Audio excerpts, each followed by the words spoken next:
Have you ever truly considered the weight of a scream? Not the sudden, sharp gasp of surprise, but the raw, tearing shriek that rips from the throat, the kind born of utter, hopeless terror.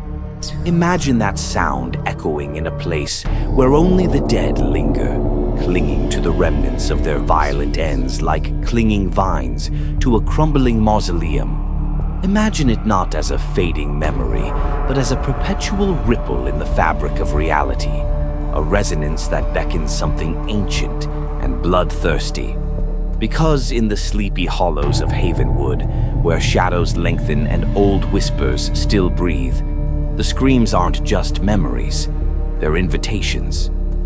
They called it the Blackwood Estate, a monolithic testament to forgotten opulence, standing sentinel over the town like a skeletal hand reaching for the perpetually overcast sky.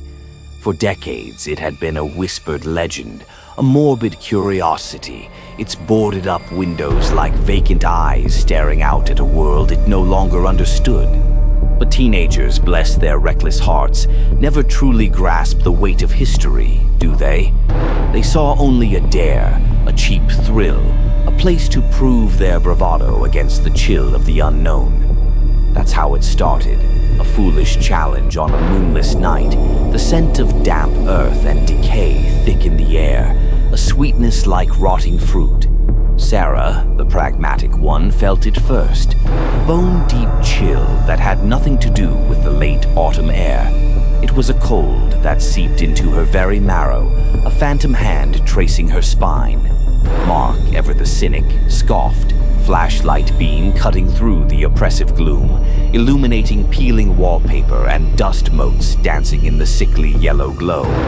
But then the photographs began to appear, scattered across the grimy floorboards like fallen leaves. Faded, sepia-toned images of a forgotten family, their faces blurred by time and something more sinister. And with each photograph, a faint, rhythmic drip, drip, drip echoed from somewhere deeper within the house, a sound like a leaking faucet, or perhaps something else. Then came the twist. The last photograph wasn't faded. It was recent.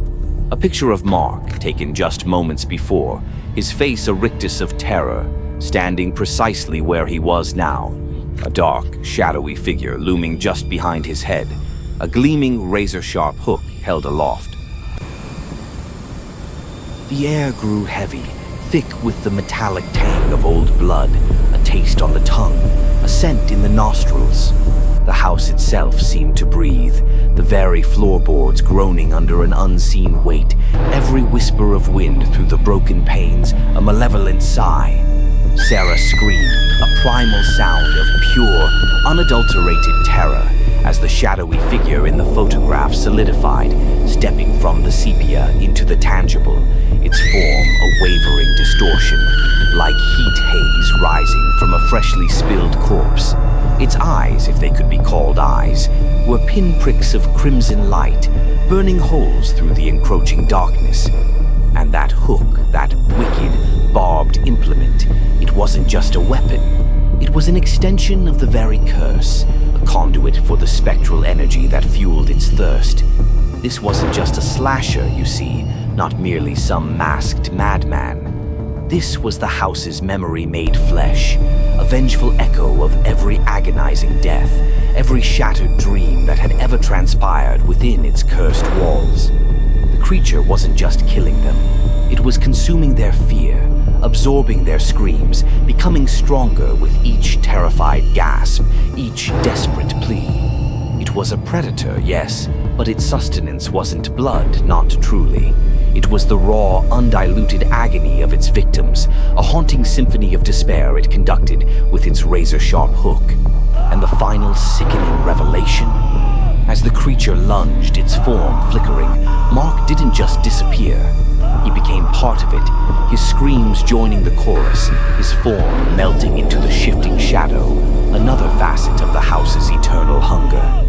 What happens when the terror is no longer a fear of death, but a fear of joining the very thing that hunts you? when the monster isn't just outside, but within, waiting to claim you as its newest, most intimate scream?